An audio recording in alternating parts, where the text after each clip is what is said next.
Alors, Moustapha Niasse.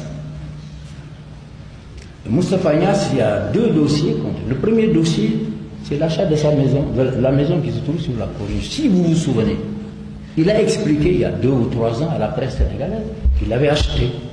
Il a même parlé d'un chèque. Mais comment le patrimoine national, quand quelqu'un se l'approprie, alors on dit c'est un homme politique, on ne fait rien.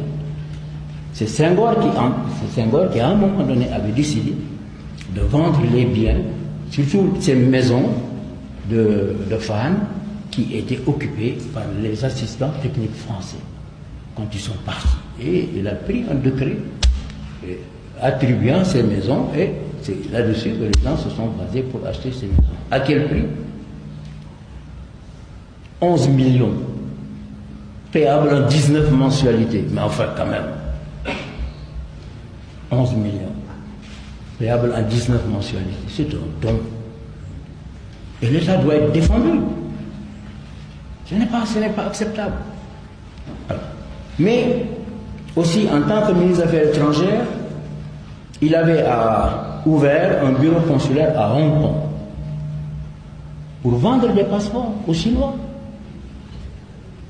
Un jour, les Français se sont réveillés, ils ont trouvé le cadavre d'une Chinoise dans la Marne, je crois. Non, c'est pas la Seine. Enfin, dans une rivière française. Elle avait sur elle un passeport diplomatique sénégalais. La presse française en a parlé. Nous, on a fait une enquête ici. Monsieur Moustapha Niasse, en tant que ministre des Affaires étrangères, avait ouvert un bureau là-bas tout seulement. Parce que les Chinois, tous partis, ils voulaient leur faciliter l'accès aux États-Unis, l'accès à la France. Ils vendaient les passeports. Mais il a reconnu, monsieur, madame, il a reconnu. Il a reconnu.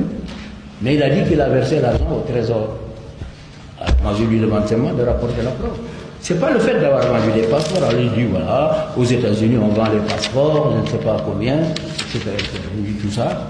Un ministre